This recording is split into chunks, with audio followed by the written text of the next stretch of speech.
Oh, close smoke. Me running really, really fast. Ginger ire on the back of me black ass. Chasing me like a devil. Pot belly of the beast. Calling me a dickhead. There is no resist. Closing inch by inch. Got me in a pinch. Modern day Scotty Rock a laundry lynch.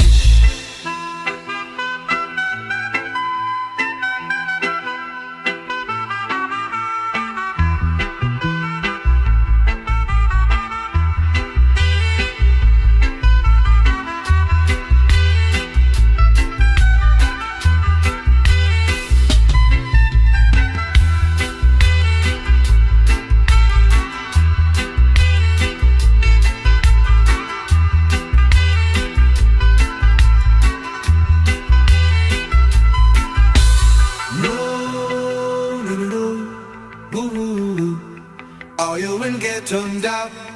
No, no, no, no, no.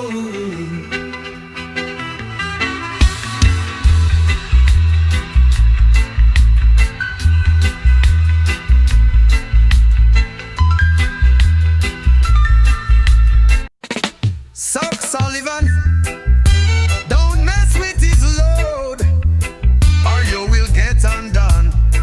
Spinning round and round, bleeding on the ground. Scotty Rocker, laundry killer, no remorse in this beamer.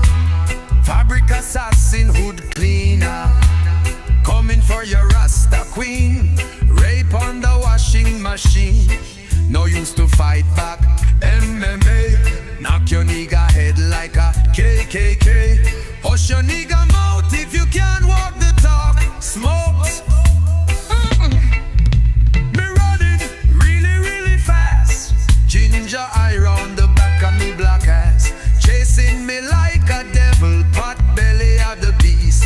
Calling me a dickhead, there is no resist. Closing inch by inch. Got me in a pinch. Modern day Scotty Rock a laundry lynch.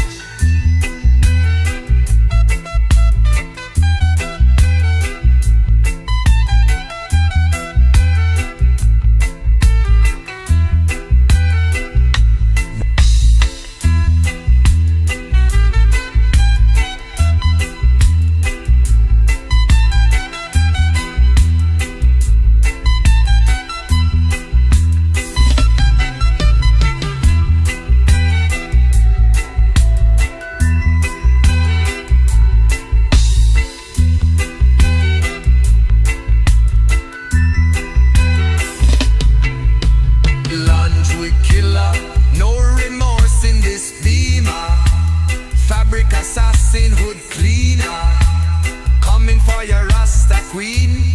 Rape on the washing machine, no use to fight back. MMA, knock your nigga head like a KKK. Hush your nigga mouth if you can't walk the talk. Smoke. Me running really,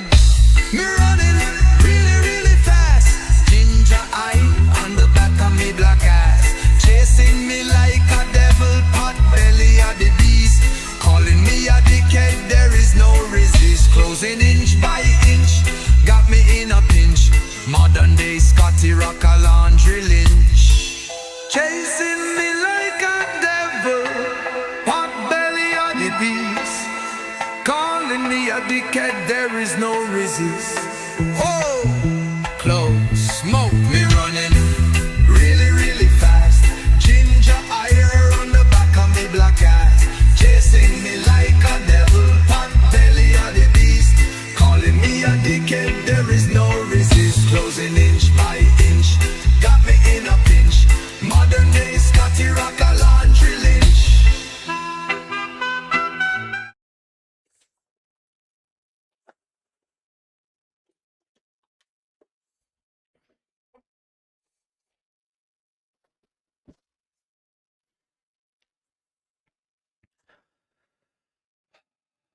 What is going on, everybody? How we doing today?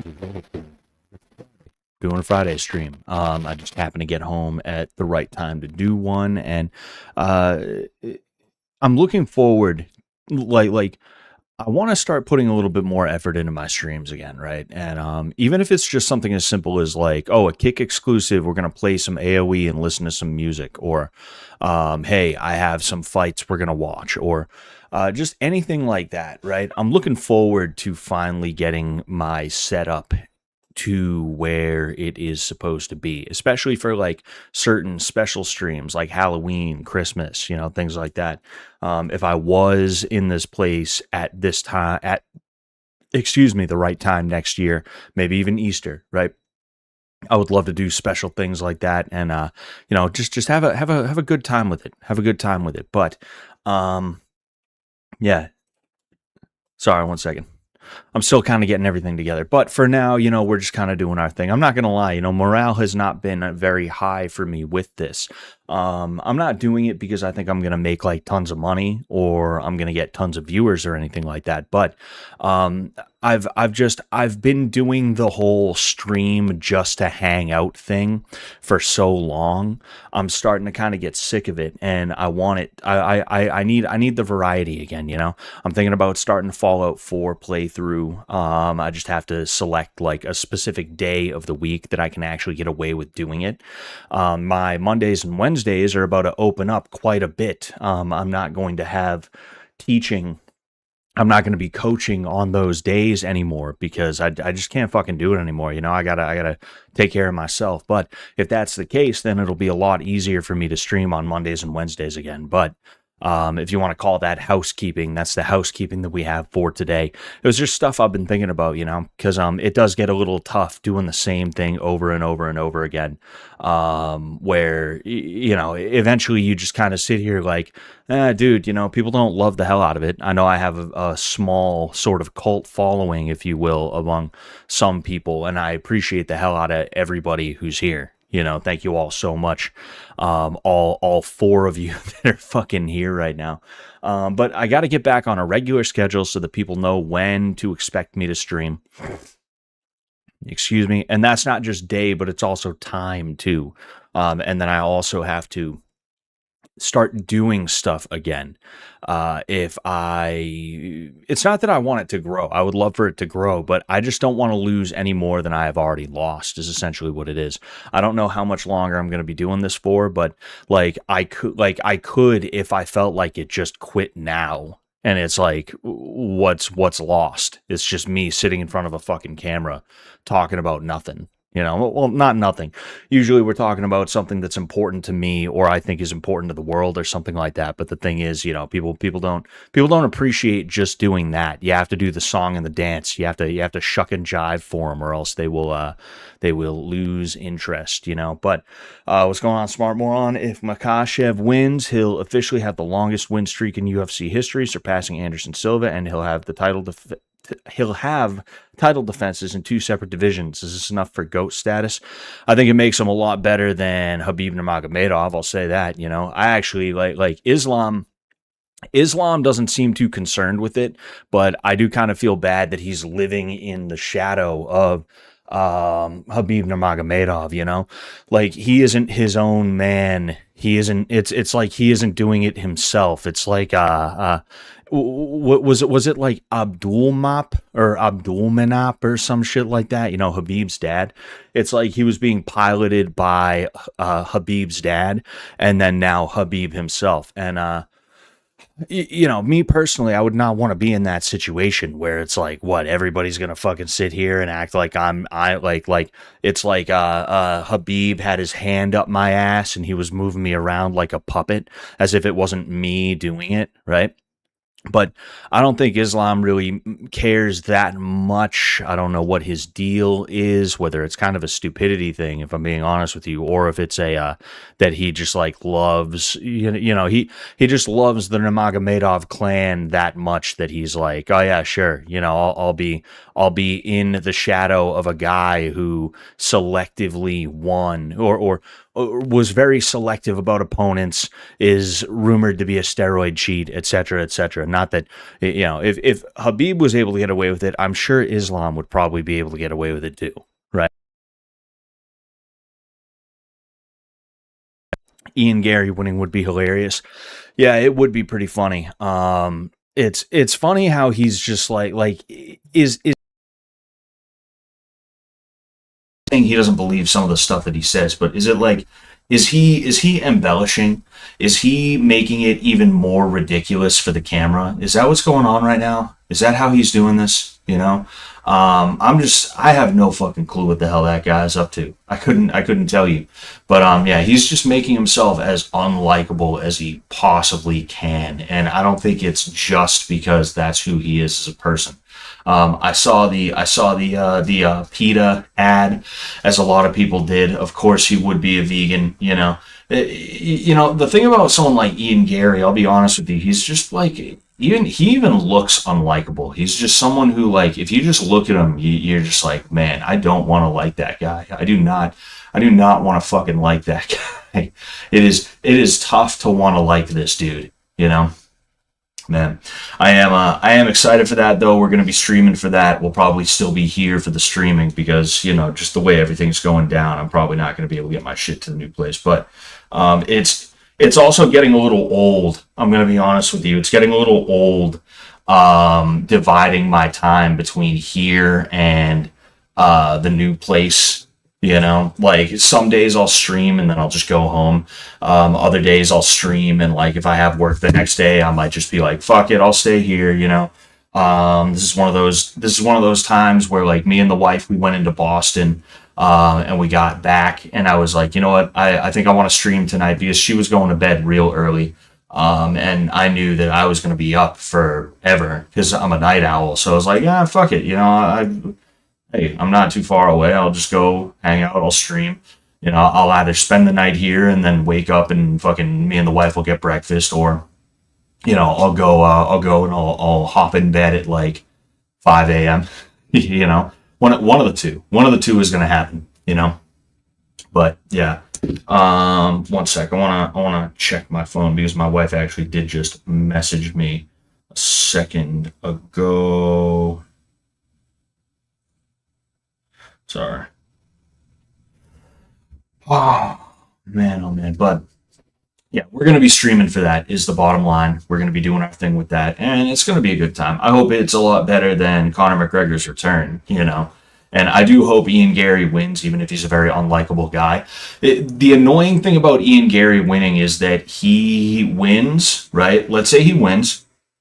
Okay, good for him. Congratulations. Good shit. All right. But just like when Ronda Rousey started winning and women pretended like they were into MMA because she was marketed as a feminist icon, you're going to see a lot of shithead liberals who either come out of the woodwork as, like, first-time MMA fans that pretend they were always into the sport, that they never called it brutish or, like, not artful or something like that. You're going to have those kinds of people, and then you're also going to have, like, the annoying people like that. I think it's like Socialist MMA on Twitter or something like that. He's just like fat and like round fat, not like my kind of fat where it's like you can tell I pack a punch, right? Like, he is just the straight up, like, I have never trained, or maybe I trained a little bit, fat guy. And he thinks he's Mr. like, oh, if you're a proletariat, if you're a communist, if you're a socialist, if you're a left winger, you need to train. You need to get training, and he doesn't train himself. He just sits there spouting racist shit on the internet, right? And then when somebody calls him out, he completely ignores it, pretends he didn't see it. Like, those guys are going to be really annoying. Those guys are not going to shut up, and it's like, whatever. I could see Ian Gary being a champion for like maybe 6 months, maybe close to a year. And in that time, maybe he'll fight once, and then he's going to end up losing to somebody. Ian Gary is not that good. He's not that good. The guy's, he's going to be a flash in the pan, I guess you could say, That's my view of him. That's what I think is going to end up happening, So it's going to be like an annoying 6 months where MMA guys, where left-wing ideologues try and pretend like they're tough now because vegan pussy, like My wife is. I couldn't even do Ian Gary if I tried. I couldn't even do an Ian Gary impression if I tried. But like, because vegan pussy, like women should run the world type fucking Ian Gary, want to fight.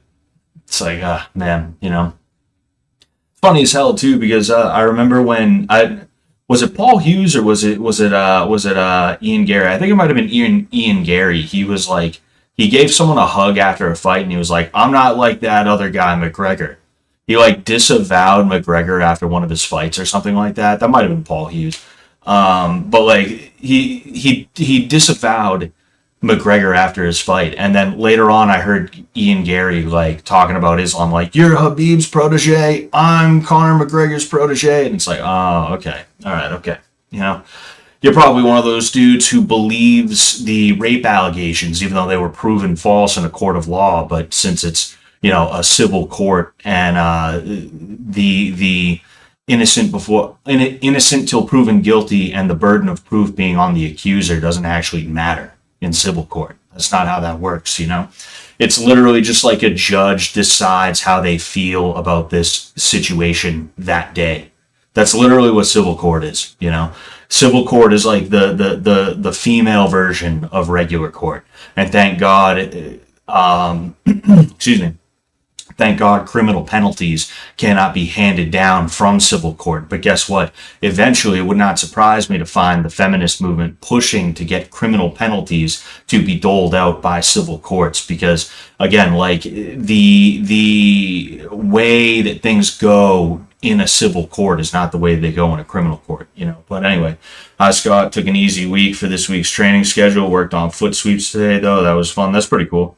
I worked on a foot sweep from the Russian Thai with my jiu-jitsu class on Thursday. I taught them a quick and easy one. I'm not a foot sweep kind of guy, so is my microphone good? What, dude? What the fuck, man? What the fuck?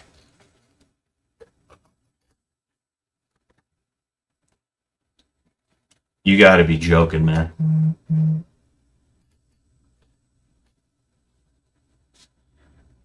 Bro, my condenser is fucked up. I need a new condenser. And I keep forgetting to order a new one. At least I believe it's the condenser. That's the only guess.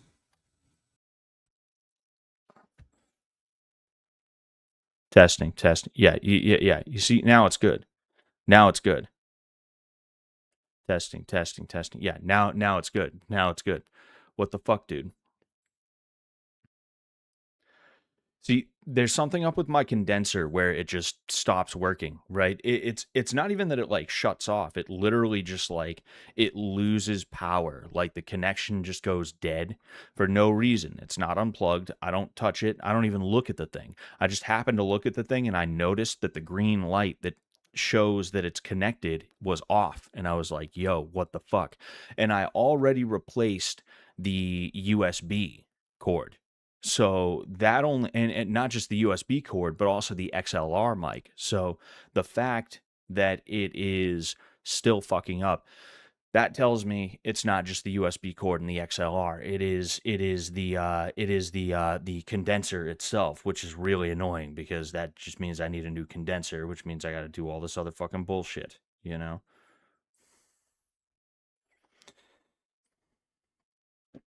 Anyway, so yeah, sorry about that. Sorry about the technical difficulties. Okay, it seems like we've just been rife with difficulties of all kinds lately, and I apologize for that. Like I said, I want to get back on track, but I have a lot of things to figure out, including whether or not I'm going to be competing in November. That's a large reason why I'm taking Mondays and Wednesdays to not coach anymore, because I want to get back into a gym so that I can do like Monday, Wednesday, Friday, and then maybe on Saturday or Sunday I can get an extra day in or something like that. I want to get back into some kind of shape so that I can go into this striking tournament and hopefully win, because there is a cash prize for this striking tournament.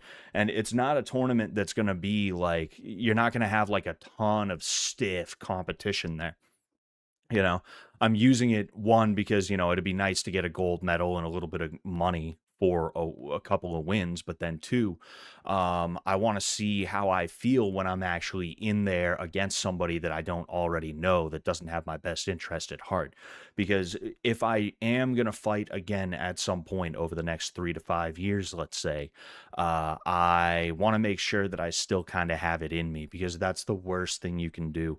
Is you train, you spar, and then backstage, before the fight, or like when you get in the ring for the fight, or in like round 3 of 5 or something like that, you realize, oh shit, I don't think I have it in me anymore, bro. I don't, shit. I think whatever made me want to do this might be gone. I think it's not there anymore. It's happened to a few different kinds of people. You had Mike Tyson, who, he was a great example. He literally, after one of his fights where I'm pretty sure he lost it, he was like, yeah, I just don't think I have this in me anymore. I just think I lost it. It's not there anymore. And then Chael Sonnen, I think it was his fight with Fedor, I almost like Conor McGregor, Fedor Emelianenko, I think it was. If not, maybe it was somebody he fought after that. No, you know what? I think it was Lyoto Machida. I actually think it might have been Lyoto Machida. But regardless, Chael Sonnen, on just like the fly, realized he was done with MMA in the middle of a fight. He was losing, and he was just like, yeah, I think this is my last one. He's like getting pounded. Man, I wish I knew who it was. I think it was Lyoto Machida, though. I do think it was Lyoto Machida, but yeah, it's I want to make sure that I'm still cut out for it. I want to make sure that I can still do my thing, because I'd like to go pro. I'd like to get a couple wins as a pro, pick an opponent that I know I'm going to beat on the easier side. I'm not looking for somebody who's going to be like a big challenge or anything like that, because at the end of the day, nobody's looking for a challenge. Even like a journeyman, right? Like a journeyman doesn't look for challenges. A journeyman looks for people who he can fight and take an L from, so that he can tell other people, yeah, dude, you know that guy in the UFC? Yeah, I fought him years ago before he made it to the UFC, dude. That's like part of the journeyman kind of ego, right? Is like, yeah, I lost to the best dude. But then also they're doing it for the money. So like they don't really care about winning and putting in their best effort or anything like that. They're not looking for people based off of challenges. They're just looking for money, and that's really all it is.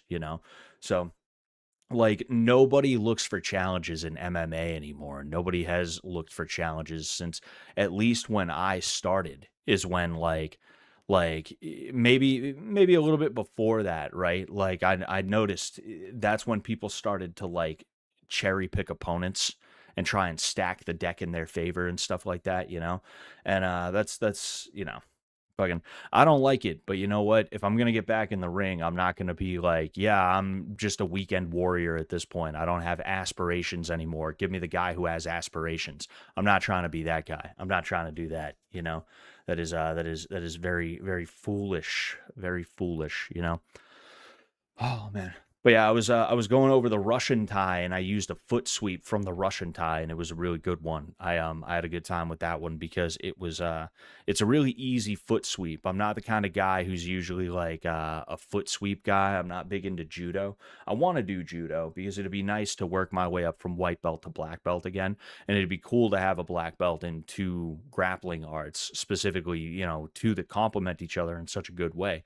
Um, but I just don't have the time and the energy. I don't know. Maybe after the tournament in November, if I do decide to compete, I can start looking into judo. Who knows? Maybe that'll work. Maybe that'll work. But um, yeah.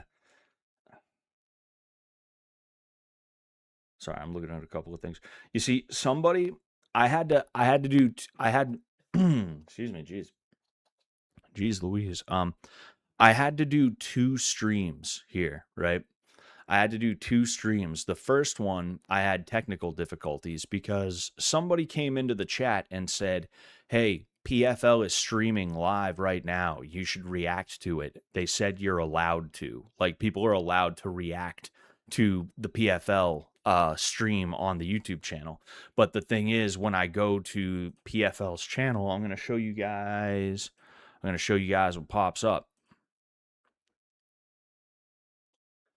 Video uploader has not made this video available in your country, right? Ooh, is this it? Oh.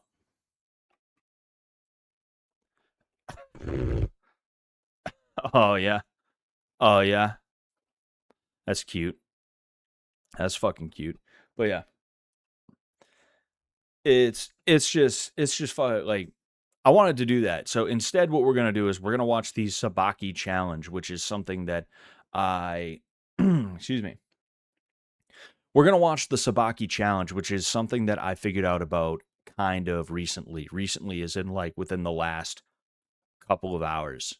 I didn't know there was such thing as the Sabaki challenge, but we're gonna take a look at this. Now, the Sabaki challenge was put on by the creator of a form of karate called Enshin Karate, and it is a knockdown style of karate, which is essentially what they call full contact in the karate world. In I would assume Japan and things like that, but it's called knockdown because unlike a lot of the point sparring and everything like that, it's continuous, and these guys are going until either the fight ends and the judges have to make a decision, or B, a lot of the time it has to do with if somebody hits the ground, right? So we'll go ahead, we'll watch a little bit, right? This is interesting to me because, you're going to get to see a bunch of different kinds of karate. Here, let's go ahead. Kagawa, Japan. Let's join Michael Clark and Randy Randall for the live call and color commentary. See, one of the interesting things about this is you see they get to grab gis, and I like that type of thing, Like, oh hey. You see, people talk about like, dude, well, fucking, there's no gis in the real world, and it's like, you think I couldn't grab your shirt and utilize it as leverage, Or better yet, I grab your hair. It's better for me to be able to grab things on you because then I'm in the habit. I'm in the habit of trying to grab whatever I can to use for extra leverage on strikes or takedowns, People act like shirts are made of like paper. They're not. Like, I can really tug on this thing. I'm really tugging on this shirt right now. And it's not even like, it's not even stretching in that way that, like, you start to hear the ripping noise, but it hasn't ripped yet because some of the fabric's starting to go. It's not even doing that. Like, you have ways you can utilize clothing, such as even like a t-shirt to your advantage, A lot of no-gi guys, they want to pretend like it's a realism thing. And it's like, what, you think everyone's going to fight with their shirt off? Tremendous knee-kicking action by Hideto Otsu from Kagawa, Japan. Oh, hey.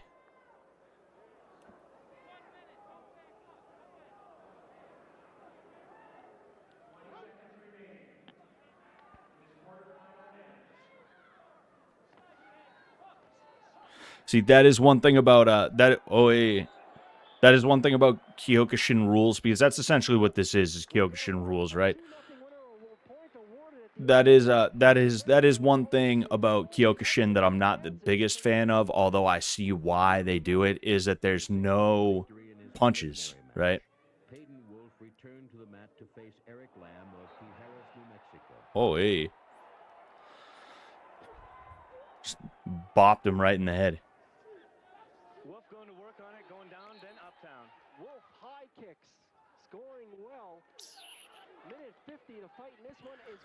Oh, hey.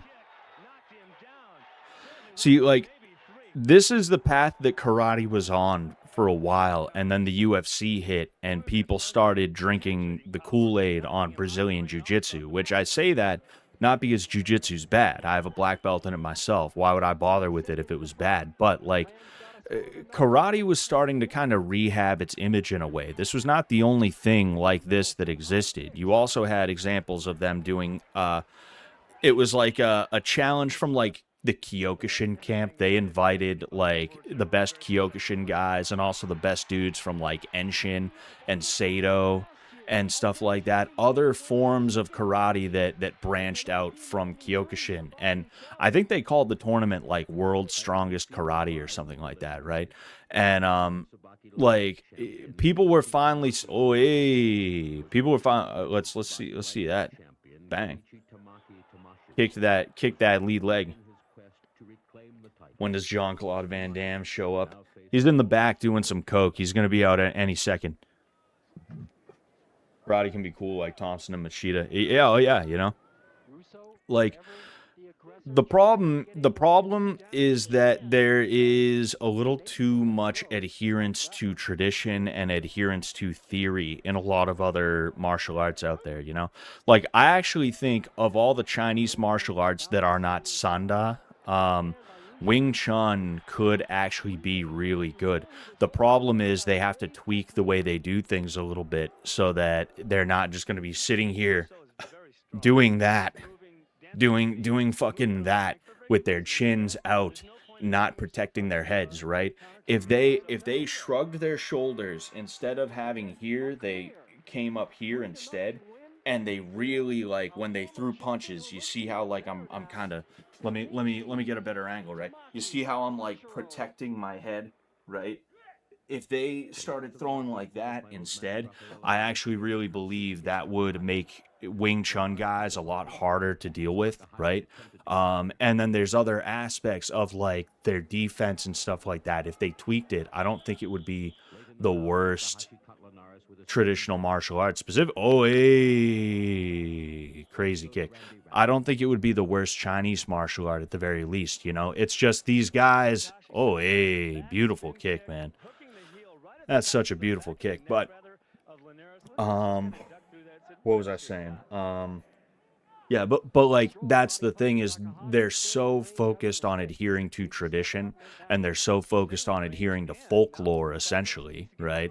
Like Bruce Lee and Ip Man, like there's no proof that he did any of the stuff that he says he did, whether it was Bruce Lee or Ip Man, you know? I don't believe Bruce Lee won a boxing tournament with some guy who was actually a boxer. Maybe he beat up some guy who never got into a fight in his life before. Maybe that's what happened. But I don't believe he actually beat a boxer utilizing Wing Chun. Oh, yeah, another head kick? Let's see here. Oh, that shot to the ribs, to the liver, to lower the hands, and then bang. That was nice. That was really nice. You know, he's lucky. He's only throwing snap kicks to the head. You know, these guys are both lucky. They're only throwing snap kicks to the neck, to the head. Excuse me.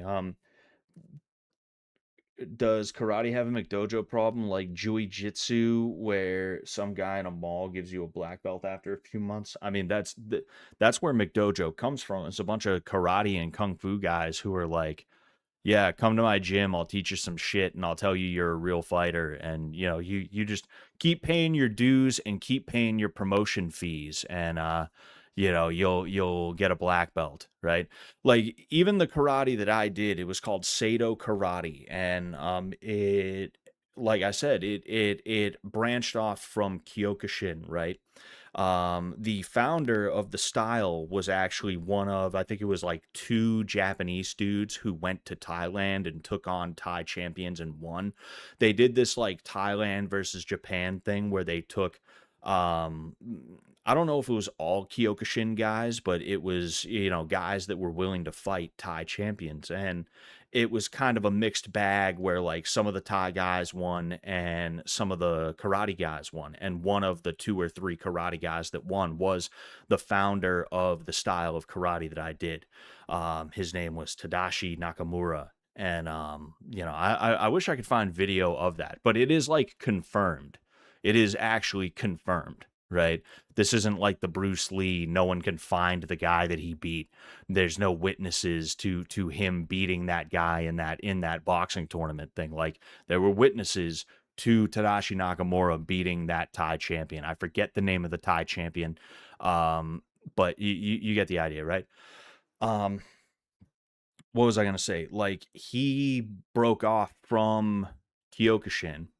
So there was kind of that Kyokushin philosophy in there about like some of the sparring that was done and everything like that. And you had dudes who were Sado guys who were big into actual like fighting, you know. But even with that, when I went to the Kyokushin Kyokushin, when I went to the Sado dojo and I spoke to the head instructor, it was a she told me like it's usually 15 classes until you get your blue belt. So you complete 15 classes and then you test for your blue belt. And as long as you're not completely retarded, those are not the words she used, but as long as you're not completely retarded, you're going to get your blue belt. It's just kind of the way things go in karate. And there is a reason that does kind of explain it a little bit. When it comes to a Brazilian Jiu Jitsu black belt, we think of proficiency. We think of that as a form of mastery. Like, oh, you're a black belt, that means you know what you're talking about, right? Like the respect that I get walking into a place the second people see my black belt, I don't walk in there like holding my black belt up like this, right? I don't walk in there like already in my gi with my black belt on. I went to a place a couple of weekends ago and I got a couple of rolls in, and it took them like 10 to 15 minutes to figure out I was a black belt because nobody noticed that I was holding my gi in my hand and it had a black belt tied around it, right? But like as soon as they noticed, like everyone's like, "Oh shit, okay, man. Wow, nice to meet you. Hey, thank you so much for coming here." The dude whose gym I went to, his name is John Howard, right? This dude, John Doomsday Howard. He was a UFC guy. He did a couple of stints in the UFC. He actually beat Uriah Hall back in 2013 or 14 in UFC Boston, right? This dude is sitting here. He is a million times more accomplished than I am in this sport, and he's calling me professor just because I have the black belt, right? Like I'm explaining this because it's kind of like understood that like if you have a black belt, you probably are good at the sport, right?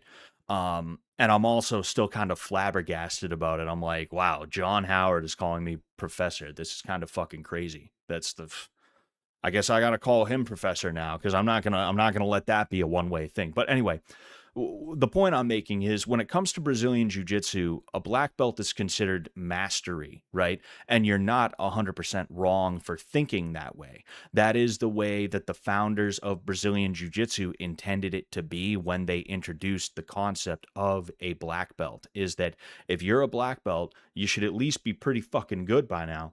If not, you should be really good, right? Now, when it comes to karate, a black belt does not mean that you are a master. It doesn't mean you have any form of mastery over the art. What it means is that you have an understanding and proficiency in the basics, an understanding of and a proficiency in the basics.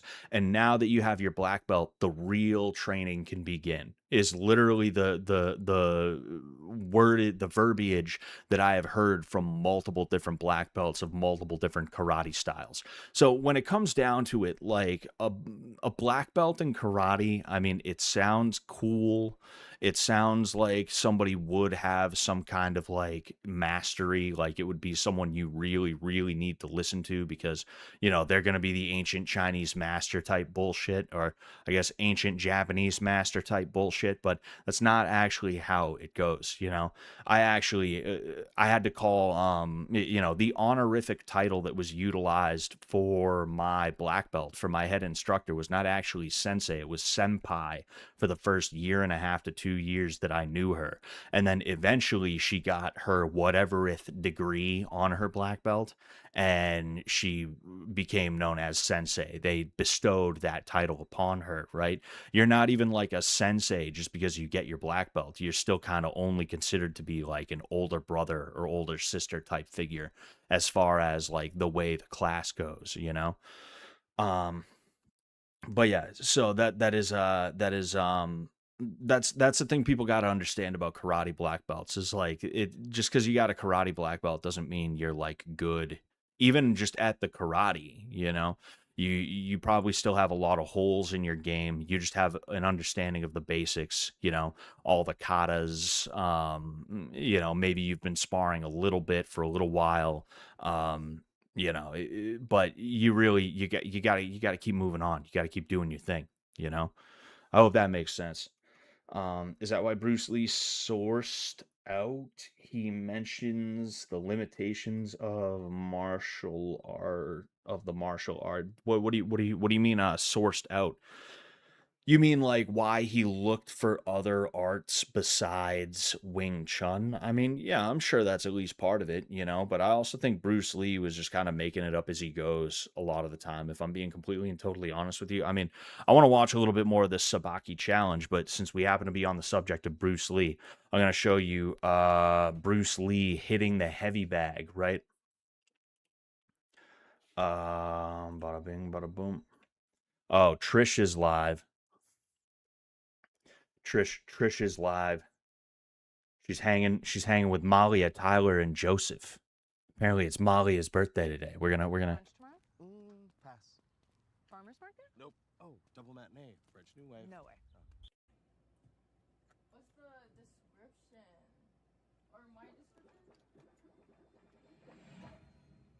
I hung out with Bert once though, and what did we do? Oh yeah, he invited me to his hotel on Santa What is I've noticed maybe it's just me and Trish, right? But I've noticed there's been issues with the way I've noticed there's been issues with the way YouTube's like you see how choppy it is? You see how choppy this shit is?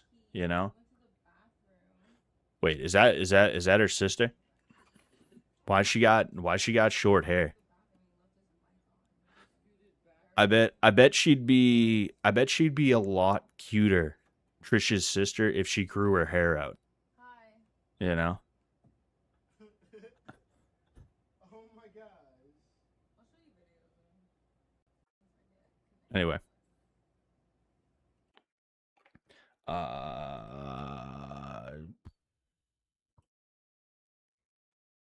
Where the hell? Oh yeah, so Bruce Lee hitting punching bag, right? Oh, I still have the yeah. Like we're gonna see, right? So apparently it's gonna compare Bruce Lee and Mike Tyson, but like just take a look at this guy, right?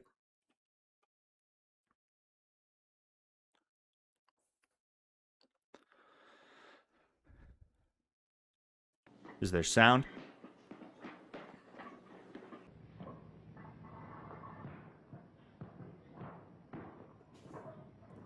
Like that right there is like you go to the YMCA or you go to some other sort of a fitness center, right? Where you don't get a lot of dudes who are fighters, but your fitness center has a punching bag. Maybe it's like a Crunch Fitness or maybe it's like I said, a YMCA. And some like trailer trash motherfucker or some dumb teenager wanders down and he sees it and he starts trying to hit the thing as hard as he can, just wailing on it, thinking that he's doing a good job and that everybody around him is going to be impressed. And his name's Scott. His name's Scott, by the way. No, but jokes aside, fucking that's exactly what this looks like. Bruce Lee was making it up as he went a lot of the time. I'm sure he had some real martial arts training. I'm sure he did train with Ip Man for a little while. I'm sure he trained with some other guys for a little while, right? Apparently he did fencing for a little while. But the thing is, that's kind of what I'm saying, is that he probably only did it for a little while. He probably only no more than like 6 months to a year at a time, where it's like, okay, maybe he knows a little bit, but he isn't even close to what you would call a master yet. He isn't even close to what you would call like proficient even, some guys, they just don't take well to something, and because of that it takes them more than a year to really become proficient, and those are usually the hobbyists that don't care to be that good. They're the types of dudes that are just like, yeah, whatever, who cares, right? No, I'm not going to go home and shadow box. I'm not going to go home and look stuff up. I'm just coming here to hit some stuff, and I'll get better in that hour or two per week that I spend doing this. You got a lot of people who do that type of stuff. Don't underestimate that. That's kind of what Bruce Lee looks like on a certain level. So yeah, like I'm sure it was partially, like, I'm not saying that Bruce Lee was smart, right? You could tell he was a very smart dude. He probably did have some semblance of understanding that, like, okay, so with this Wing Chun thing, if somebody ducked down and picked my leg out from underneath me, I don't know that I'm going to be able to use that Wing Chun to stop him from doing whatever he wants. So, I mean, look, I like this Wing Chun thing. I got other things I want to do now, though, so I'm just going to move on. And, I don't know. Maybe I'll find somebody out there who has an answer for what to do if somebody, tries to snatch a single leg out from under you. Um, Scott, if given the chance, would you ever do the 100-man kumite? Yeah, why not? Shit. Fucking let's. I might as well. I was actually, because we were watching the Sabaki challenge, I was actually thinking maybe we could watch 100-man kumite. The issue is I don't know how long those things last. I will say I watched. I forget what his last name was, but his first name was like Judd or something like that. He was an Australian karate guy, and there was a documentary about him doing a 100-man kumite. It showed a little bit of the preparation for it, and I gotta be honest with you. Like, those guys definitely held back a little bit, which is understandable. I'm not saying like, oh, they're dude, fucking easy. They're not even trying, but like, you can tell, especially as he got closer and closer, there were dudes that were just like, all right, I'm not gonna absolutely hand it to this guy. I'm number 78 out of 100. He has had 77 dudes beating the fuck out of him. He has had 77 dudes beating it up. Just absolutely going to town on this guy, having their way with this guy. 77 dudes before me. I'm number 78. This guy is all he's minced meat. I'm not gonna fucking kill his ass. All right, I'm gonna take it easy. I'm gonna go gentle. I'm gonna be gentle, delicate. But yeah, I remember when I was doing Kempo karate, we had to pay $600 to test for black belt. Wow, that is insane. My gym, I have a lot of criticisms about my gym as I've kind of started to let on a little bit, right? I've told you guys a little bit here and there about certain things that have happened and certain things that I'm not a big fan of. But like, one thing that I do love is that we don't do belt tests. I would like to, and when I say belt tests, what I mean is belt fees, right? I would like a belt test for Brazilian Jiu Jitsu. You need a test for blue all the way through black. And I think it needs to be something that is not, I mean, it can be a knowledge test, don't get me wrong, right? But what I think it needs to be more of is a heart test, right? Because the thing is, when you're tired, that's when your knowledge will come out. As long as you have the balls to like keep going, as long as you're gritty enough to keep going and not just like throw in the towel because you're tired or beat up, right? That's where your intellect will come into play, if your intellect is exercised enough. And that's part of what Brazilian Jiu-Jitsu is about, is exercising the intellect so that you don't even have to really think about stuff. You just know the best way to go about something in the moment, and you go right for it, right? I would like something like that, right? Like, just off the top of my head, like, start off with 50 sprawls type shit, right? And then you have to we shark bait you, right? And then we do pass the guard or something like that, right? And for those of you that don't know, shark bait is a form of interval training where you have one person in for, say, 5 minutes. They stay in no matter what, and every minute you rotate out opponents for them to have to spar with, whether it's kickboxing, boxing, whether it's you don't really see that in boxing too much. Boxing, they do their sparring very particularly, right? But you see it in wrestling a lot, and you see it in jiu-jitsu as well when somebody's getting ready for, say, like a tournament or something like that. We shark bait our guys. like just something like that where it's like you're already tired from 50 sprawls. Now you got to actually go with somebody, and every minute it's going to be a fresh guy, and you're still tired from the sprawls, let alone now the fact that you have to go with a new guy every minute. By minute number 5 you're going to be absolutely toasted. But if you can keep on fucking going, or at the very least not quit, that's going to tell me that you kind of have an understanding about what jujitsu is all about, because jujitsu is not just about winning. In fact, jujitsu is very rarely about winning. If you take the amount of time you're going to spend on the mats and calculate how much of that time you're going to actually spend thinking, I have to win this, I have to win this, I have to win this, it's going to be like 1% of the time there's going to be like a competition situation, and the other 99% is going to be a training situation where like you shouldn't be thinking about trying to beat that guy in front of you. You should be thinking about trying to get better, right? Beating someone doesn't make you better automatically, but like it shows that, for one thing, you have a little bit of pride in yourself. You're not just going to give up because you're tired. And that's something that you have to get on white belts about sometimes, and blue belts every now and again, is like, don't tap to position. If you tap to knee on belly, that's a very shameful thing. Your black belt's going to whip you, right? There's no reason to tap to knee on belly. You can always do something to get out of knee on belly. It is not that difficult, just like situations like that. But I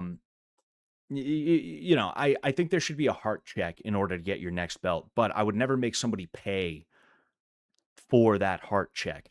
Like, yeah, you have to pay me for the privilege of me working you into the ground, and in return I give you a 2-inch wide piece of cloth that's like twice or 3 times as long as your body. Like, nah, fuck that. Do it for free. If you wearing the belt, you wearing the belt. I ain't this ain't a fucking paywall. I ain't keeping your belt behind a paywall,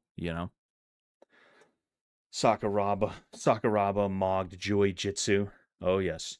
Scott is live, Trish is live, and Fun Young is live. What is going on tonight? Yes, sir, Professional Orbiter. Good to have you here. Thank you for picking me when there were so many other fucking losers.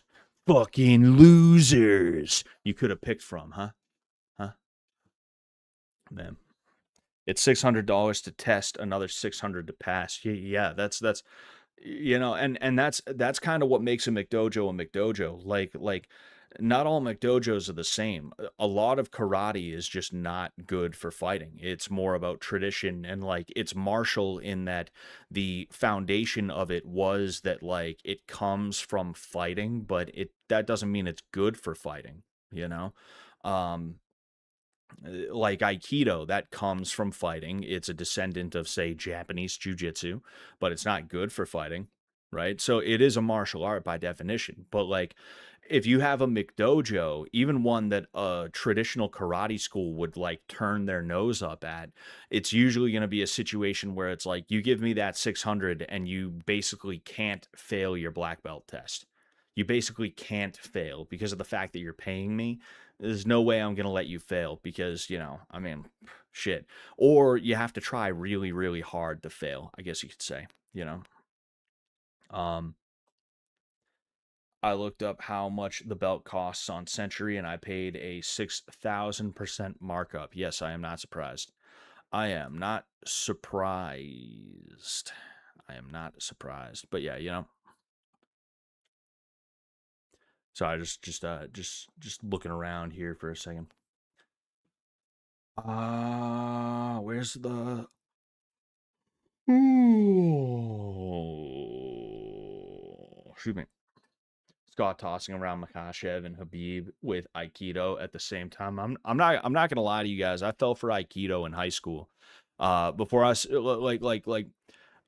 I wrestled. I wrestled in high school, right? And I didn't try to use Aikido in a match or anything like that. What I did when I was a senior was I took one of the freshmen and I forced him to let me experiment on him utilizing Aikido moves. I was like, what if this does work? So I started doing the whole I gotta show you, right? Aikido demo right? I'm gonna fucking show you some of the shit that I did, right? Yes, perfect. Create PDF spaces in a click. Get the wait. Oh yeah. I forgot. I gotta turn the shields back on. That's why. Bada bing, bada boom. Right? Like literally this is me at a tournament with like one of the freshmen. I like force one of the freshmen to like humor me because I'm like, I want to see if this fucking works. Hey, come over here. And I'm like, okay, give me your hand. I'm gonna try something. Gonna pull you this way. Whoa! And it didn't fucking work. I was like, oh, so maybe that is like bullshit. You know, maybe it just doesn't fucking work. You know, because like every now and again you do think because like right here, right? So like if I was able to disbalance someone that much, right? Like let's say I hit an arm drag on them and then I immediately just fucking clothesline them across the head. Like if something like that was to happen, like I don't know, that seems plausible to me. And that's kind of what I wanted to test out was the shit like that where I was like, "Oh, so what if I hit this and then I did that?" You know? It is fun to watch. I bet it's nice and cool to be in a flow state, you know? I would hate like I'm a big dude though. It sucks whenever I get thrown around and I have to like do a bunch of stupid shit and stuff like that. Not stupid shit, but it's annoying when I have to hit the ground like that. I still can't tell. I think this is a chick. I'm not 100% sure though. It kind of looks like a chick to me, but hey, I you know I don't know. Scott just raped a freshman to learn Aikido. That was it. There was there was I feel like this happens to every I feel like this happens in every county across America every year, but there's always that one town where like the seniors decide they're going to try to initiate the freshmen and they end up doing some borderline or just straight up homosexual shit. Like I think it was man, I forget who it was, but there was a town. I think it was my freshman year where they violated somebody with a broom handle or something like that. Like that was the way they fucked with the freshmen. Luckily, they didn't do too much of that at my high school. You know, unfortunately, they didn't do too much of that at my high school. You know, it would have been it would have made me into a man. You know, would have made me into a man. But no, but um, you know, like fucking there's I feel like that happens like everywhere. I feel like every county in America there's a town where that happens, you know, and it's a different one every single year, you know. Man, imagine making them pay the full 1,200 and then not passing them and asking them to leave or calling the cops when they get mad. That would be pretty funny. Just be like, sir, I need you to calm down. Sir, calm down. Calm down. This is not a big deal. That's not a big deal, sir. Calm down. Um, at that point, you have to be in a cult to be willing to pay that much. Oh well, live and learn. Yeah, like there. I got to be a yellow belt in Seido karate before I left, and I definitely felt that it was a little cultish. You know, like every I've told this story before. Every day before class, we had to get in formation, and we had to bow to a wooden shrine that we called Shinzen, and every day it would be the same thing. It would be I believe it was like I think we started off with like Shinzen Nire, which means, you know, bow to Shinzen. And then it was like Kaicho Nire, which I forget what Kaicho means exactly, but like Kaicho was the name we gave to Tadashi Nakamura, the founder of the style.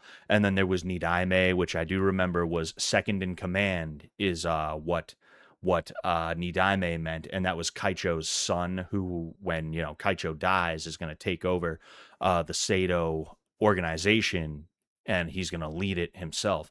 And then we would bow to whoever the class instructors were. We would either say, sensei, blah, blah, blah, nire, or senpai, blah, blah, blah, nire. And then it would be no toga, otoga nire, which otoga means class, right?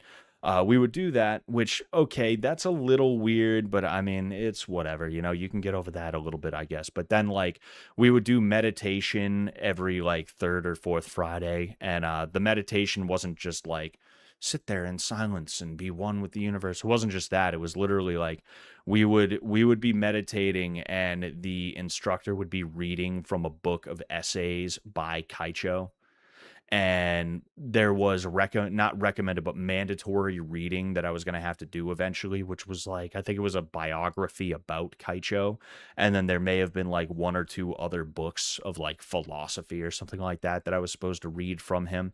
And it's like, yeah, that's a little cultish.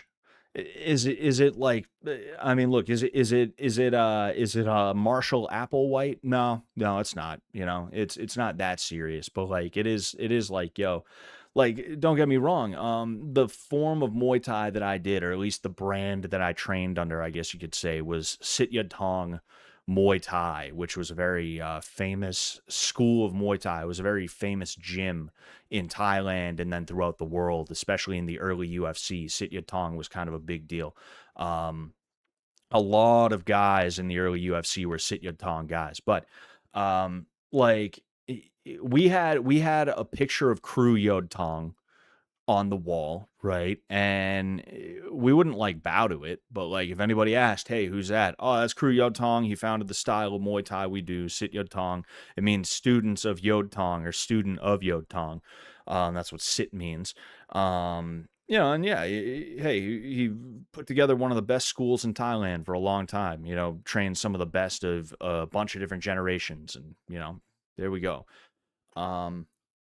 So yeah, it's like there's nothing wrong with the whole, hey, let's honor the person who created all this, but it is weird that I would have to like buy a book, right?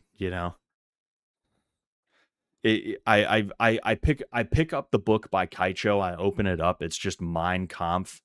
It's just Mein Kampf translated to Japanese and then translated to English. So it's like broken German in fucking English through like Japanese translation. I'm just reading it. I'm like, whoa, that's a weird thing to say about the Jews, Kaicho. That's a really weird thing to say about what, huh? What? In prison for 6 years? Beer hall putsch? What? That's not a Japanese thing, huh? Yeah. Sit your tongue translates to sit your white ass down in Japanese. Exactly.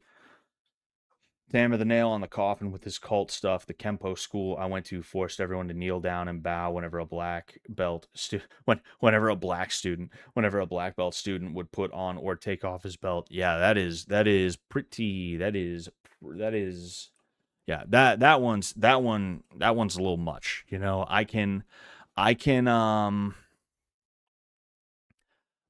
I can deal with the whole like, hey, why don't you bow to Kaicho? I can deal with that, right? I'm used to bowing. Like in Muay Thai, we bow. It's not quite like the Japanese like bow, right? You're not gonna show them the bald spot or anything like that. But you bow in Muay Thai, and then you bow in Jiu-Jitsu. That's part of Brazilian Jiu-Jitsu, specifically Gi Jiu-Jitsu, but yeah, the idea that every time someone takes off or puts their belt on, I have to bow. It's like, nah. Get that out of here.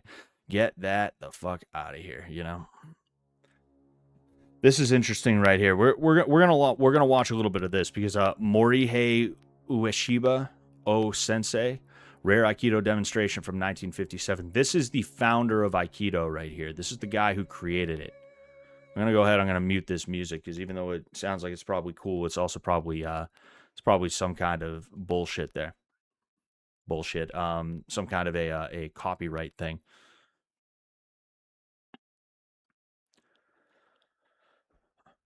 So, one thing I will say about Aikido is it was explained to not me personally, but I saw somebody explain Aikido to somebody else. It might have been Jesse Enkamp or something like that. But the idea of Aikido is if I'm holding onto a sword, right, and I swing it at you, and you're able to get wrist control or control of the arm or anything like that, I'm not just going to let go of the sword or the knife or the whatever simply because you're like, hey, fuck, he's got my he's got my fucking like sorry, I'm fucking this up right now because I'm watching him and I'm trying to see if like there's anything cool here. I am trying to see if there's anything interesting here. But what I was saying is the way I saw Aikido explained one day that kind of makes a little bit of sense is that the idea is if someone swings a sword at me, right, and I was able to catch the arm, I was able to get arm control of them. They're not going to let go of that sword simply because I have arm control.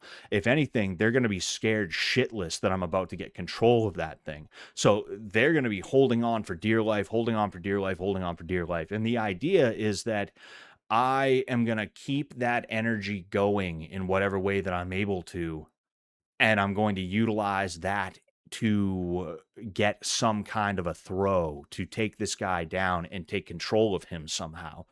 In that context, it actually makes a lot of sense. And I would like to see some testing with that, right?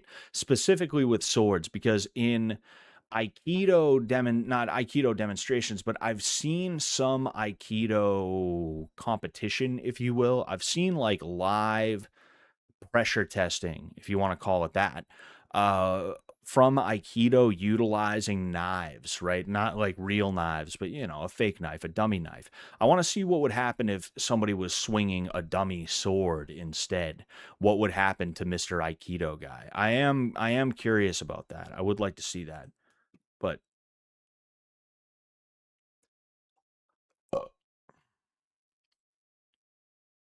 I went into Boston tonight with the wife, and we went to an Italian place, and the first Italian place we went to in the North End, right? Because me, like, when I go to the North End, I go there for pastries a lot of the time. I never really ate at restaurants in Boston like that. That's kind of like a new thing for me, is eating at restaurants in Boston. Usually I go into Boston if I want something to eat. I go to like a burger stand or something like that is usually what I'm going to do, right?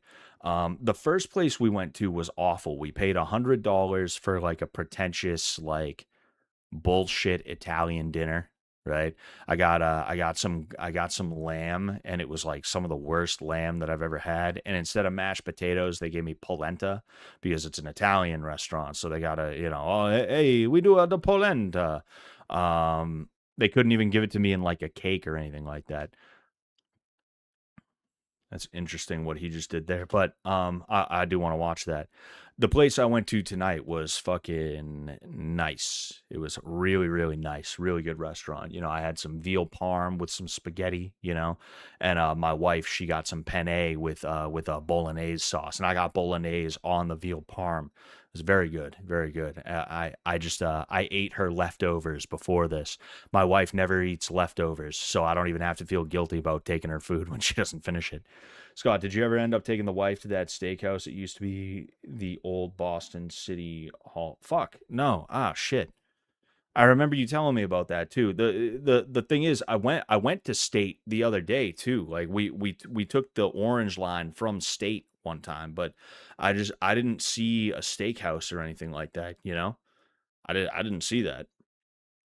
Scott knows Boston food techniques include breaking a beer bottle and using it as a weapon. Hell yeah, kid. You see, and that's kind of what I'm talking about though, is like you can see, right? He swings it, he follows through like an idiot, right? And then that's what happens. Like if somebody was foolish enough to not keep their center of gravity underneath them, like maybe something like that could work. Or maybe it could be tweaked so that it works. Instead of it being like catching him and then like whoa, almost like a choke slam with your arm, right? What if instead of that it was just bang, a fucking clothesline, a crossface or something like that? What if, you know? It like I do wonder about some of the stuff here. I do wonder about some of the stuff here, but overall, you know, and you see, this is the type of stuff that I'm talking about, is like this guy, he has a sword or a knife and he's like running towards you, right? And he foolishly is like, yeah, he tries to take a big lunge. And you seeing that big lunge, seeing him run towards you like that, right? Um, you know, like seeing as how you've trained this 100 times, maybe you're able to pick it out of the air and then keep the momentum going and try and use that against him, right? Like, I would like to see a little bit more actual testing with and it's tough to test that though, because whenever you test something, you're gamifying it. You are gamifying it. There's going to be that guy, like this guy right here, if he had a goal which was to try and stab you with the fake knife or the fake sword, you know, he's gonna play, he's not gonna play it like it's a legitimate murder he's trying to commit. He's not gonna be that committed to it. He's gonna walk in slowly and he's gonna fake. He's gonna fake. You know? And a lot of people wouldn't do that. A lot of people, if they're going to kill somebody in a fit of rage, they're going to do what this guy does here. They're going to run at you, you know? So it's like, I don't believe Aikido is good for a fight, but I'd like to see a little bit more of like a couple of different things in a couple of different contexts, I guess you could say, is what I would like to do, you know? It's near Copley, I think. Oh, the old state house is in the old state house is near Faneuil Hall. It's near Faneuil Hall, and it's right up the street from Haymarket. So yeah, I haven't you know, I haven't been there. I went to Copley. How long ago did I go to Copley? I wasn't like at Copley, but like me and the wife were walking through Copley. Um, You know, I don't know. Are you talking about Fogaji Shao? Because if you are, then yeah, I've been there with the wife before. We've been there, you know. Oh, now they both got swords. Let's see. He's like, hop, bops him on the head, gets out of the way. Let's see what happens next. He literally just jumps out of the way and goes bop right on the head. That's kind of hilarious. With how old this guy looks, though, you know, it's really good that he can still move like that. I hope I get to move like that at this guy's age, you know. There's a very good chance I'm going to be all beat up and everything like that. I'm going to have to really make sure I'm good to my body, you know. I got to stop working with my body, first off, but then also I got to be careful when I'm competing, you know. I never should have competed in November. If I didn't compete in November, I would still have a full pec on my right side. I would not have a partially detached pectoral, you know, and I wouldn't have to rehab it. It wouldn't hurt so much, you know. But anyway, you're thinking of the old Boston State House. It's not the State House. It's City Hall, 45 School Street in Boston. Oh, yeah. You're right. You right, though. You right. Yeah, I'll have to check that out then. There was something that I was gonna fucking look at. I am a little curious about this, right? Today, I'm in Japan to learn the secrets of Aikido. Our favorite karate nerd. Very impressive. But how does it actually work? The thing is, this is 20 minutes. I got to be honest with you. I don't know if I want to react to all 20 minutes, but we'll go until we get bored. How about that one? We'll go until we get bored. That master knows the answer. What exactly did I just witness? で今彼に投げたのは片手を I just threw him. でした。で通常戦いにおいて片手を掴んでくるってことはなかなかないですよね。例えば空手の戦いで Yeah. パンってことないそうですよね。はい。これが通常の武道格闘技だとあと合気道の違いがそこにあります。理由は Hold on. Okay. 通常合気道は徒手格闘ではないんですね。Really? はい。日本の武士の時代に刀だったり武器を持ったことを想定した武術になります。現代の格闘技は素手同士ですけども、本当の戦いの場合、武器を持った方が圧倒的に強くなりますよね。 But I didn't see any weapons in your demonstration. So how does that fit into the You see, I can at least give them credit because I thought he was about to do that usual like, oh, but you know, this we're not a sport here. We don't do sports here. We're for the streets, you know. That's where I thought he was trying to go for, you know. But no, he at least explained, well, you see, I do have a knife that I could use, right? It's not just like I would rip your hair out because you do a sport, you know. なので相手がまず片手を取る形でデモンストレーションしました。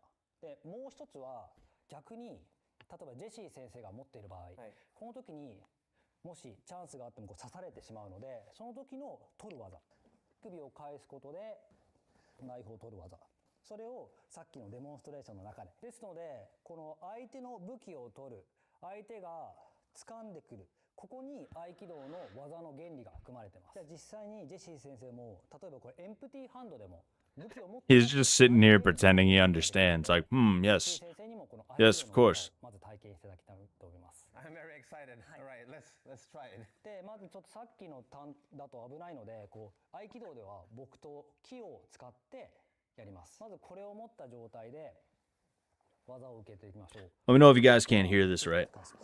この感じです。はい。でもこれがもしなくてもない状態でもここからこれが合気道の代表的な小手返しという技です。 So is the purpose to break my balance and take me down or to inflict pain? で、痛みを与えないというのが私はそれがテクニックだと思っておりまして、そこを磨くのがすごく難しい部分です。例えば力任せ And you see, this is where this is where a lot of the spooky woo bullshit comes into martial arts and stuff like that. Like one of the things that I have to explain to people sometimes is that jujitsu, when translated into English from Japanese, it stands for the gentle art, right? And you know, for that matter, judo, when translated from Japanese into English, stands for the gentle way. The only reason it's called gentle is because you're not beating the fuck out of each other. You're still doing something that is very barbaric, right? And you can see that in not just like the submissions, but in literally everything you do. The most uncomfortable thing to have happen to you is to end up underneath a black belt who has really, really good top pressure. Right? I'm talking like they're shoving their shoulder into your head. You are not able to look at them. All you can do is just go that way. Your head is pinned to the ground and it's like skull collapsing shoulder pressure is like the only way I could describe it, right? That's the type of shit that you're dealing with when you have somebody who really knows what they're doing, right? It's not gentle at all. It's just gentle in comparison to bludgeoning each other with fists or weapons or, you know, whatever else we could bludgeon each other with or stab or shoot or whatever, right? So like whenever I hear somebody describe something like that, including with the whole like early day jujitsu, like you can subdue somebody, you can beat somebody in a fight without hurting them. It's like, no, not really. You know, that's not how it works. You know, you should. If somebody pulls a knife on me and I was able to use some kind of technique like this, I absolutely want it to hurt as much as I possibly could make it hurt. That is exactly what I wanted to do, because in that case, it's going to be more of a it's going to be more of a guarantee that I'm actually going to get what I want out of this situation, you know? The Japanese man is looking to circumcise our boy. That's what he's saying. It's a mistranslation.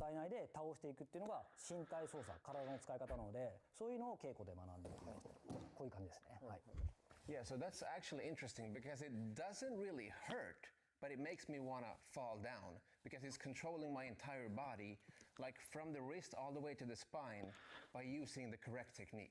Yeah, but how does that control make you want to fall down? Because the thing is, if you were to grab my arm here and lift my arm up, right? If that's what you did, if my hands were by my side and you grabbed my arm and you lifted my arm up here, that doesn't make me want to fall down. At the end of the day, there has to be some kind of pain, and I'm nitpicking here a little bit. If we're being honest, if we're being fair, I am nitpicking a little bit. It's just like I want to be very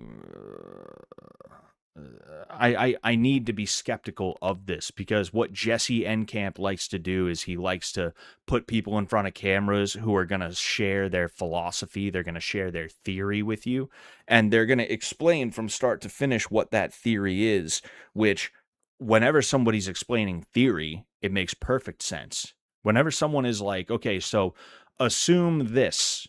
Now from that, we can extrapolate that, right? Or from this, we can now extrapolate that. Whenever somebody starts talking like that, it's real easy for them to make sense, and it's real easy for you to think, oh, I guess they know what they're talking about, you know? まずは横にひね適当に横にひねってみてください。丸くやると相手は痛くないです。そう。とてもすごく上手です。なぜかっていうと、慣れてない人は思いっきり力で肩を力んでいくんですけども、本当に力が抜けているので、力抜けて体さばきで倒すっていうのが合気道で学ぶポイントなんですけど、それはもうジェシー先生バッチリ。で、デモンストレーションでなぜ相手が飛んだかっていうのがありますよね。相手飛びましたよね。で、そこには理由があります。で、例えば強くバーンって返したら手首に反動が衝撃がインパクトかかります。もちろんそれを受けることも飛ばないで受けることもできるんですけど、そうすると手首に負担がかかって手首を痛めてしまう可能性があるので、ここまで手首をひねったらくるっと回転した方がよりダメージが少ないので。You see, and this is one of the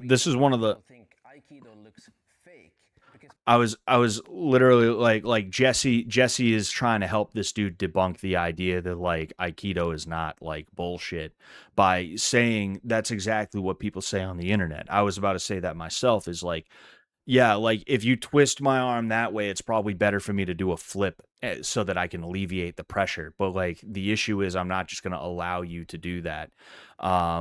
You know, and that's the cope that everybody utilizes, is they go, well, he's only flipping because if he doesn't, it'll break his arm is what'll happen. And it's like, okay, yeah, sure. But like, what are the odds of that happening in a real fight, even if the guy does have a knife, is really like the question that we're trying to figure out here. That's what we're trying to do.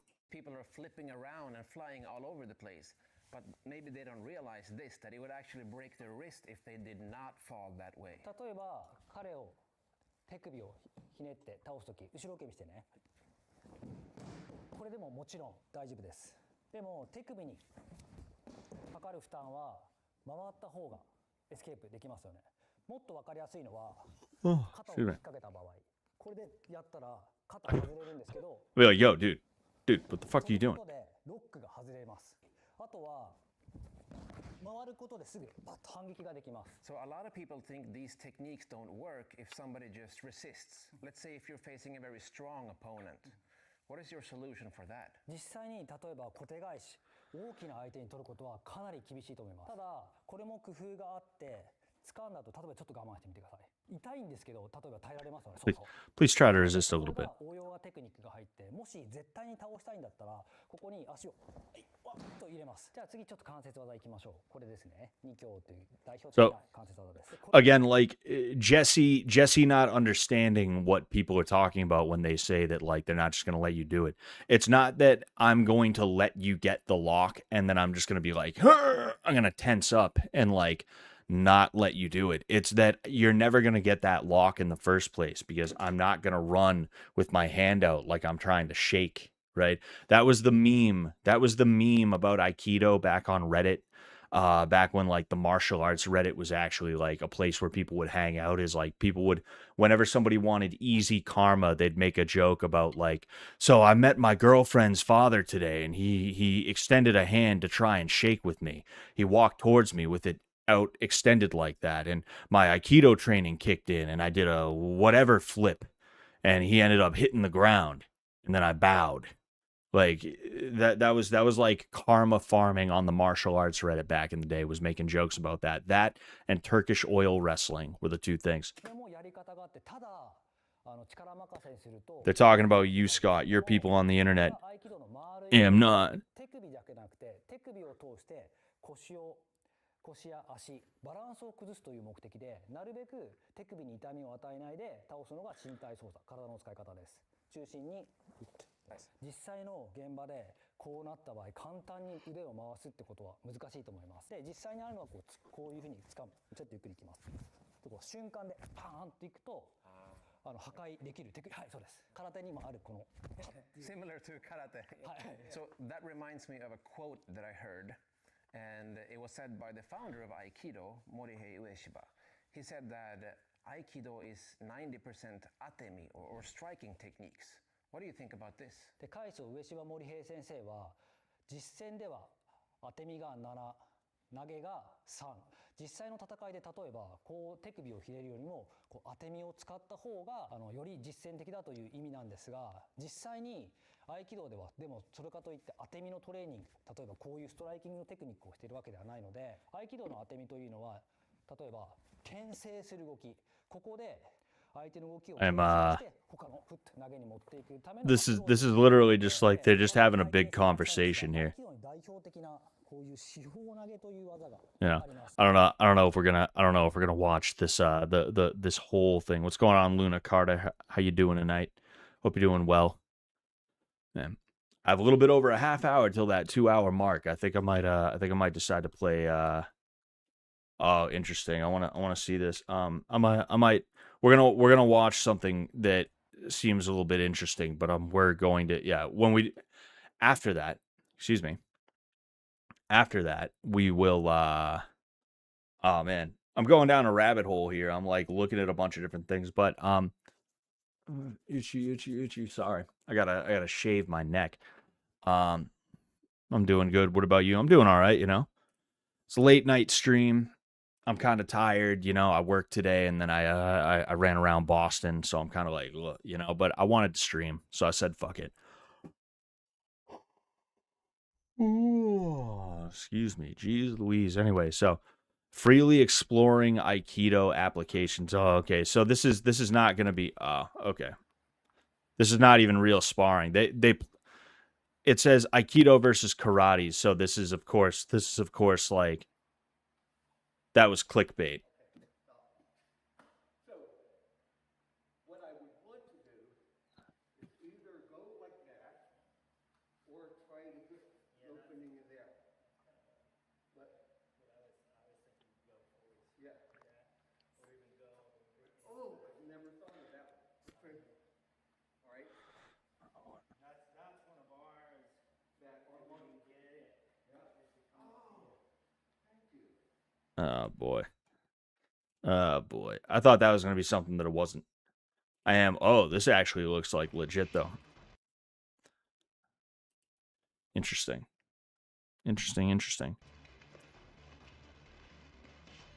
So this is Aikido guys versus Judo guys, which is pretty funny.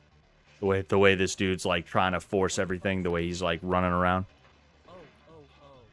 Hey, Shirakawa's response is amazing. Never mind. They're doing automatic It's Shirakawa Ring. It's MI and Katayama. Oh, a judo collaboration has arrived. And this time, Aikido is finally going to try judo. They're doing a fucking dubbed. They dubbed.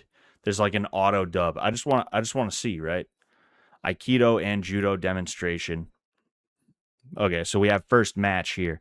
We're gonna take a look at this match. All right, we'll take a look at this first match. How long have you been streaming? As in like today, or just how long have I been streaming in general? I've been streaming for a few years now. You know, when I was on Fish Tank Live, I figured I might as well start streaming and doing videos and stuff like that. I was doing videos before Fish Tank, but when Fish Tank came around, I kind of, because I didn't have time to do a bunch of videos anymore, I decided I would just, you know, switch mainly to streaming, you know? So this is Aikido dude and this is Judo dude, you know? Ooh, that was a nice slide by. So at least that's what it looked like it was supposed to be, was a slide by.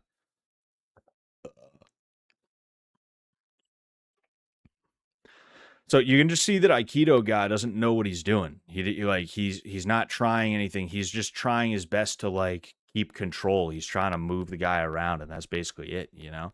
And it's not even working. Like what the hell is that supposed to be, you know? You see, judo guy is not even trying that hard either. He's just kind of like holding position and just like waiting to see what mistake Aikido guy makes, which since Aikido guy is just holding on for dear life. Oh, a single leg attempt. Okay, I never saw that in Aikido, and that is a nice trip there. That's one of the things that Shuai Jiao taught me is that like when it comes to these stand up grappling when it comes to these stand up grappling things arts, like sometimes you just gotta fucking push or pull someone. Sometimes you just gotta push or pull someone. They got Andrew Tate on. Yeah, they got Andrew Tate doing Aikido. Scott, they're using big words, Sullivan. I just can't I don't get it. I don't get it. What's an academy? I don't get what's an academy? Academy. What's an academy? Oh, okay, interesting. Okay, let's see what this was. Let's see what this was, right? So, okay, so he gets control of the wrist is what it looks like, right? And then I want to see if he gets a trip though. I want to see if he trips him or if it's just control of the wrist creating a No, he doesn't trip him. He just gets control of the wrist and he turns, which, funny enough, that's actually something you can see Shinya Aoki do in, I think it was like Dream. It was one of the post Pride um, Japanese promotions where he hits an armbar like this and he just straight up breaks the dude's arm. Not like, oh, he extends it and he waits a second and he breaks it. No, it's just straight to the arm break. So I do find this to be interesting. That was pretty good on that guy's part. I think he caught this dude off. Nah, actually, this dude turned into it. It looked like that was a little weird, right? That was a little weird, but good for him for being able to get one. We'll see what else they get. We'll see what else happens.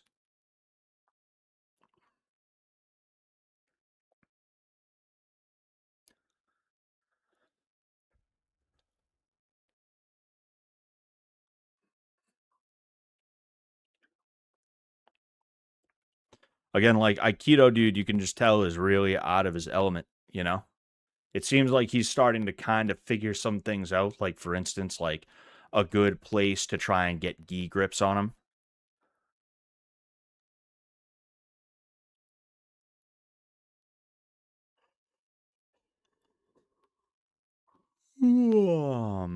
Excuse me. Okay, so what the hell was that?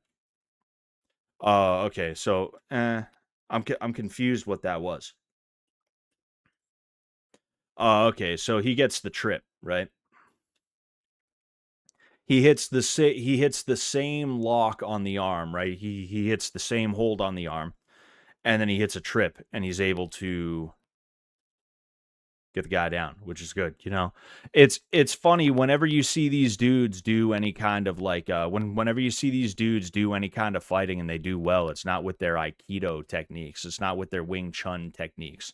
It's with like just straight boxing or straight like grappling in the form of like judo or jujitsu or some other thing like that. I do find that to be interesting. It's like we see these guys train constantly and pretty much only with the like ho ho ho type shit, grabbing a dude's wrist and going whoo in figure eights. And then this dude just happens to like get a couple of lucky trips and it's got nothing to do with it's got nothing to do with like actual Aikido. I am curious to see how the next match goes. I want to see if this guy goes again because I will give him credit. He has a good idea of like basic concepts when it comes to taking someone down. Good for him on that one. Okay, so this is definitely a judo guy. This is going to be Aikido guy. He's got like the 1970s haircut.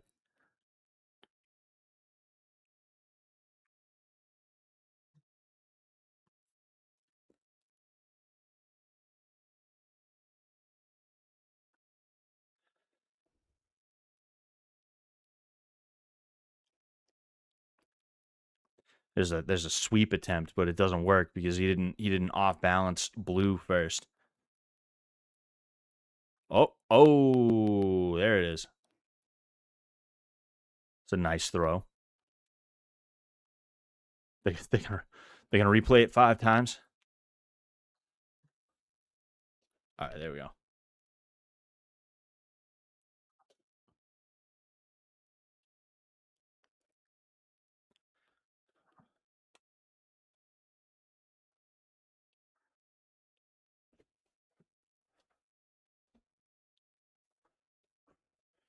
Again, like they just kind of seem like they're holding on for dear life.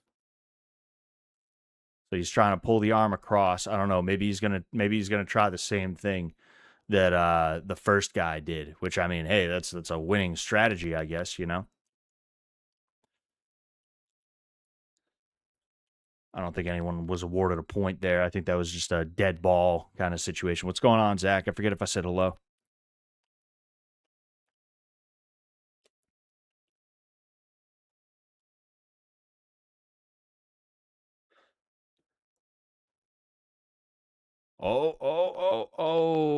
Oh, he rolled through. Ooh, nice. Way to roll through. That was a good move, you know. That was good. That was good. But like the thing is, the rules of judo dictate that he's gonna like Blue is gonna get the point for that. Like I said, you know, Blue is gonna get the point for that, and that's one of the things I don't really like about judo is that if you hit a throw but I roll through, I end up on top. You shouldn't get a point for that. There's no reason for that to be called an ippon or even a wazari or anything like that. That's kind of bullshit. I ended up on top. Oh, okay. Let's see this. But yeah, I ended up on top. I am in the more dominant position. I don't care that you threw me. I rolled through. So fuck off, you know? So it looks like he caught a wrist lock and he used that. Yeah, you can see he caught the wrist lock, right? Then he goes down. Nice, good for him there, you know. I've seen that work before too. I've seen that work in other places too. I've seen like no-gi dudes do that from time to time, you know. That's one of those things that like you can actually make work if you apply it properly, and that dude did a good job of applying it properly. Oh, excuse me.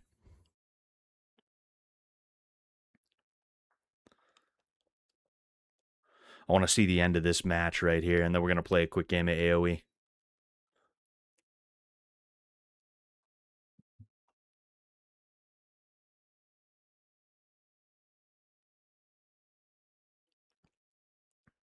That wasn't bad what he did with that leg there. You know, he that too, you know.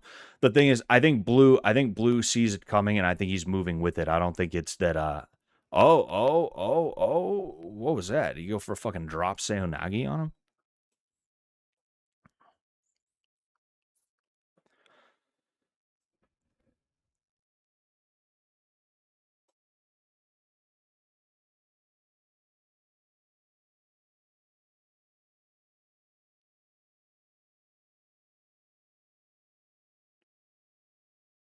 Wait and see what happens. Wait and see who goes for what.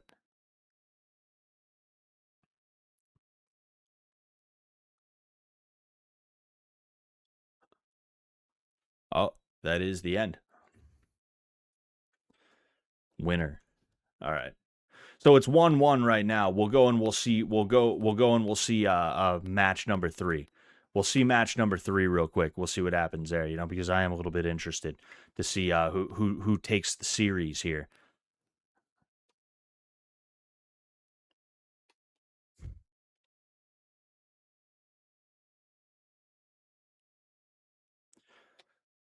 I do wonder what the deal with the big pants on the Aikido guys is. I don't really know what that is. You know, I also think it's interesting that they're trying to do gi grappling and he's got the Aikido gi on, which is going to be a little bit different from the judo gi. You know, okay. Oh, are they doing actual ground fighting here? They're doing ground fighting because that wasn't a clean throw. He went for the suicide throw. It didn't quite work out. He ended up on bottom, and because of that, for a second they started going. That's how judo goes, right? Is they do have ground fighting, but it's very limited. Oh, okay, all right. Snatch single, outside trip.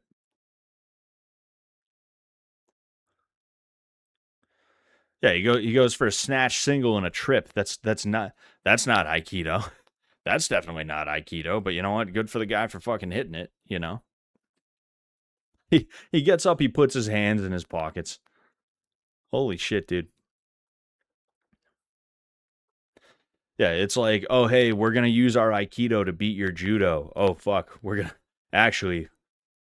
Oh, see that was a good move. You know, utilizing that turn of the wrist as a means to close distance, and then he stepped outside with his right leg to try and bring that thing under control. This dude does judo. This dude does judo right here. You can tell he does judo. Those are all movements you're gonna see in judo, including like that was a beautiful. I was gonna explain to you guys, like, if you've ever gone with a judoka when they really get going, when they really hit that flow state on you, it's crazy how they're able to chain shit together. And this is how it looks. This is how it looks when a judo black belt is like just going to work on you. You see that, like, bang, the trip, and then as soon as you get your weight back underneath you, he's already working on something else. Or if he can do that before you get your weight back underneath you, even better, right? But like, he's letting you think, it's okay, I'm fine. Like, I survived that. Whoa, there's a fucking suicide throw. And again, there's a suicide throw right there. Now this dude's working from a guard. He's definitely a judoka. If not, he does jujitsu, and there's probably a very heavy emphasis on judo because these guys, I believe anyway, are in Japan. This looks like Japan, you know. This doesn't look like this doesn't look like Korea or anything like that, you know. But yeah, I mean, this is just a good match, you know. This is pretty cool to watch. Oh shit, he hit a scissor takedown. He couldn't quite get it though. He couldn't quite get it. Having a good time with this. Fuck. This is a good match. This is a good. I'm glad we stuck around for this third match because you know what? This dude is a very talented grappler, you know? I think that's a cute little move that they decided to put him in the traditional Aikido getup, you know? Judoka sounds like some kind of prostitute or super alcoholic drink. I should make a super alcoholic drink and call it a judoka. That does sound that you're right. That does kind of sound that way. Oh, there's another trip takedown. Good for this fucking guy. Bang. Nailed his ass. Fucking nailed his ass to the ground.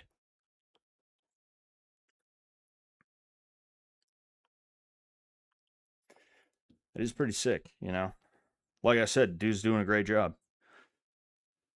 He's not using Aikido, but you can't take anything away from him. He's beating this judo black belt, you know.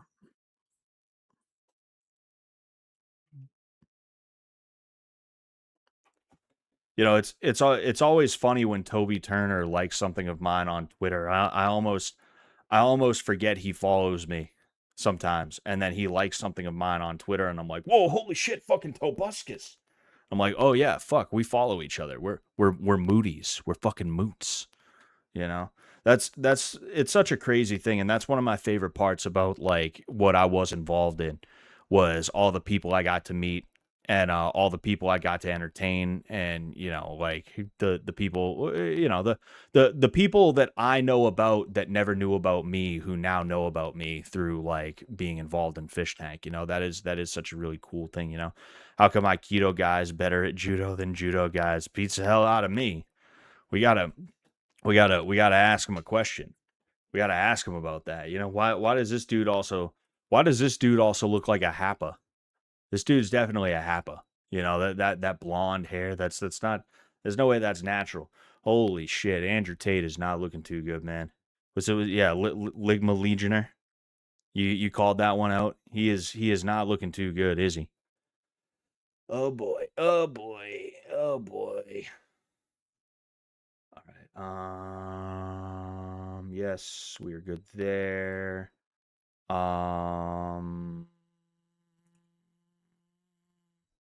Let's see here. I have 3 of these motherfuckers up. Okay, I'm taking that one down. Where is Age of Empires? Can I ask you a question? Why the fuck is the black belt duck facing? hell yeah. Andrew Tate duck facing. Tate's getting jailhouse rocked, man. Yeah, you know, like that's the thing that sucks about the world right now is that like there's nobody who is good who is shilling for anything that makes sense or is correct and true, you know, and that's kind of Andrew Tate, where it's like he's right about some of the stuff that he has to say about the way the world works with women and everything like that, but the answer to that is not to convert to Islam and you know, like start fucking bitches and hoes. That's not what it is, you know. That's not the answer to all this shit. Fucking hey, dude, my ear is itching. Ear is itching something fierce, but you know. And then it's not just that he's fucking the bitches and hoes, it's that he's literally a pimp, you know? Like, believe me, human trafficking is a real thing, right? Human trafficking is 100% a real thing. But the idea that you're going to get a woman who is like over the age of 18 who's going to willingly cross a border on her own and call that human trafficking, that's like a crock of shit. That's not the way that works, you know? If there's situations where it's like, oh no, a woman was kidnapped and forced against her will to go across borders, it's like, okay, that's different, right? Or if it's a situation where the women went willingly, but they had to be snuck into the country illegally, nobody knew that they were there. Yeah, I mean, that also falls under human trafficking. But like the way I understand it is like a lot of these women wanted to become like cam girls for Andrew Tate is essentially what it was, you know. And I hope that I hope that it's false allegations, because if it's true, that means that women were actually taken advantage of, and that would be a terrible thing, right? You know, and then there's the allegations about certain material that was found somehow, some way, somewhere, and it's like, whoa, that is, whoa, you know, that is bonkers.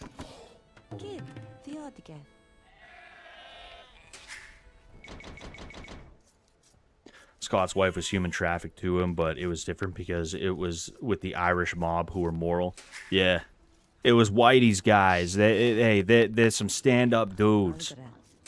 Whitey's really, Whitey Bulger. He was a fucking hero over here in Southie, dude. Even though he was a rat, he was a hero. But he was a rat. But he was a hero.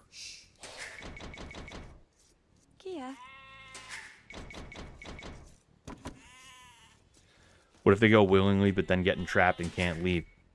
Yes, that obviously would fall under it, you know. If they're taking passports, you know. If they're taking passports, it's like, okay, like yeah, that's something completely different, you know. Well, I mean, it is human trafficking, right? It is human trafficking. And I suppose I could see them doing something like that. I don't think that would be too unsurprising, you know.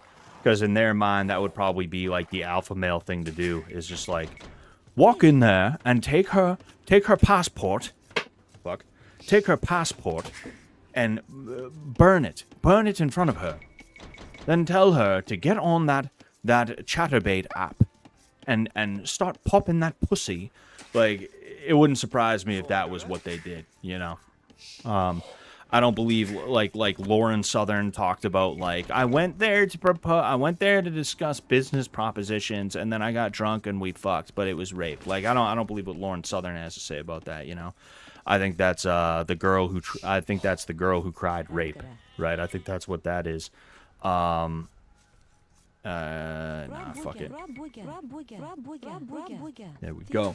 Yeah, that's the girl who cried rape with the Lauren Southern thing. But you know, like other than that, yeah, I could see them being like, oh hey, that's what we did, you know. Out of curiosity, where's your wife's passport, Scott? Hey, don't you worry about that. Don't you worry about that. Her passport's right where I need it to be. All right, okay. Hey, rats deserve heroes too. Yeah, yeah. But yeah, like nobody, you know, there isn't anybody out there right now that I would say is like a good influence, you know, and I mean literally anybody, you know, like that includes people like Fuentes. I guess Sam would be the closest thing to that, but you know, fucking Sam is just Sam. He's doing his thing. You know, it's you know.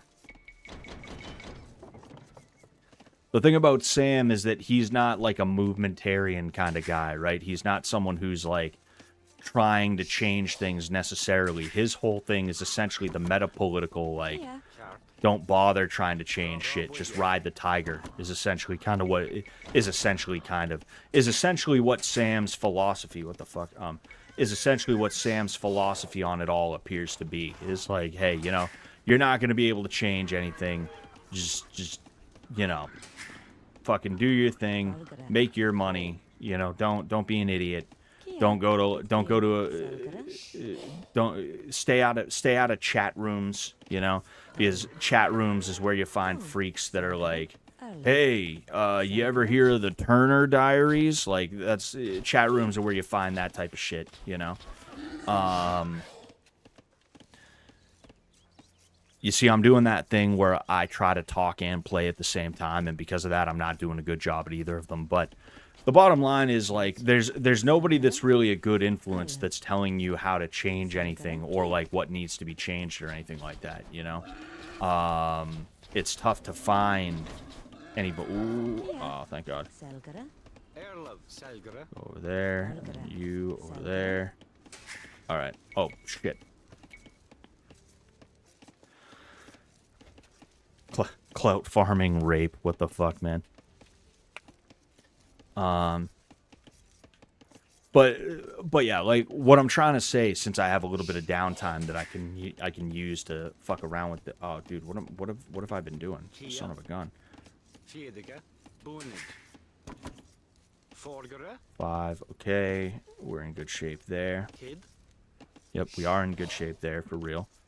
Let me 1, 2. And we will go here, I suppose. Anyway. Dude, what are you fucking doing, you idiot? Keep. Oh no. I know what he's doing. I know what the idiot's doing. And come on, baby. Yes. Oh, dude, if I can drive all, I'm not gonna drive all of them. Yeah, that's what's gonna happen if I try to drive all of them.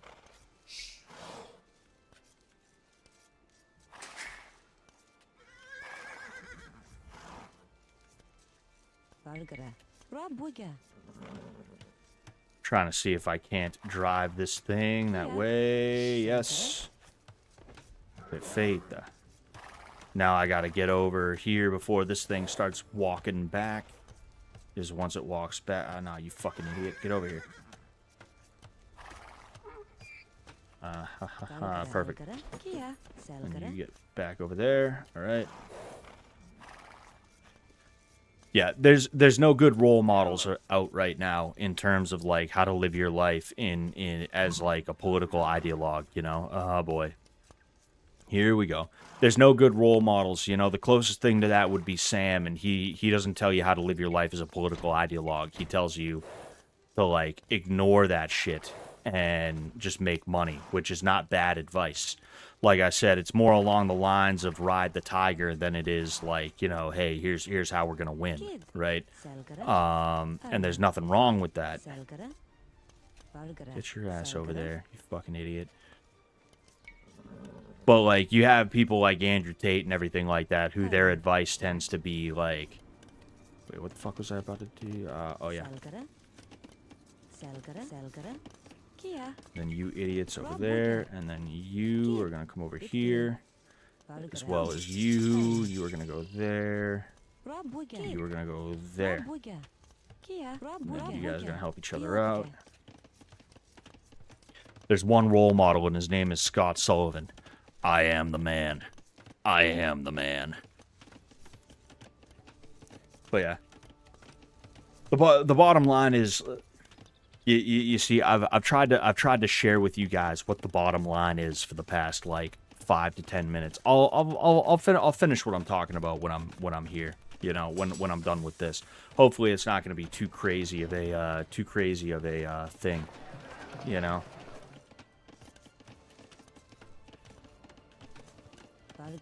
Oh, geez, I could fucking.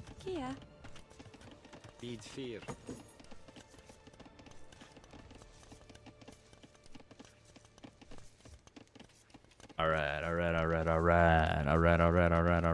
Nothing makes sense anymore, for fuck's sakes. Yeah. What's going on, Hand Cannon, by the way? Hope you're doing well. There needs to be a revolution, of course. Of course. There was some really thick ground fog outside tonight. It was pretty, oh, nice. I like rainy nights, you know, something that's not too rainy, but, you know, there's a drizzle. I love walking around in that. It's the coolest thing. It's the nicest thing, you know? Oh, shit. Whoops.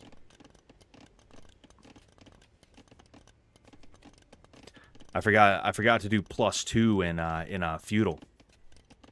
It's all right though.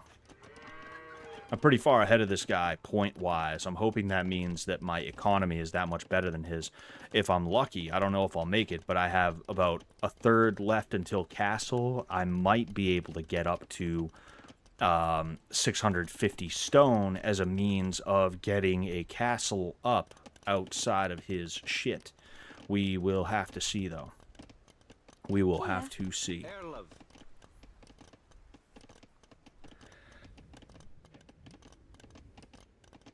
Don't worry, it's coming. Go here and then there. And you guys need to hurry your asses up.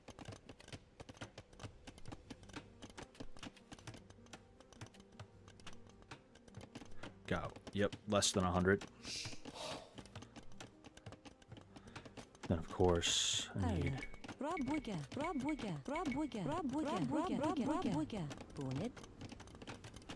Alright, we're good to go. Gonna go straight to this bad... Actually, no, I'm gonna go straight to this bad layer. Because then I can take some of the shit that is his. And that is very good for me if I'm able to do that.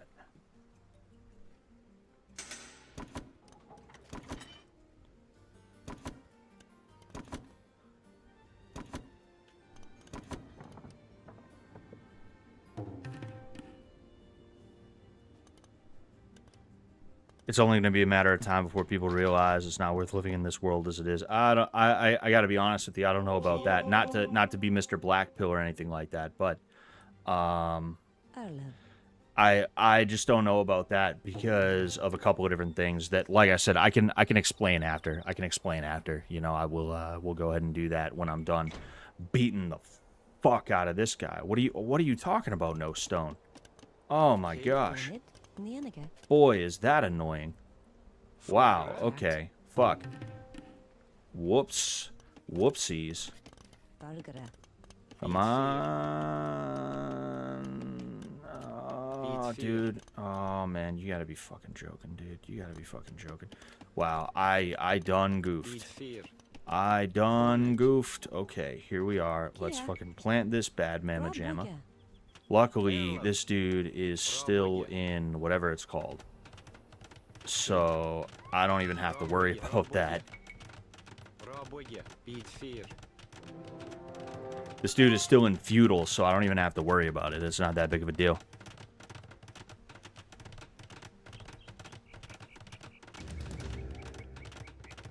People are comfy with their goy slop and goy flicks. Nothing will ever happen until people get their comfort taken from them. Yeah, you know. Like I said, I'm kind of in a place right now where I'm like, oh, like, kind of in a place. I'm kind of sitting here right now, like, oh, dude, I gotta fucking, dude, I gotta fucking,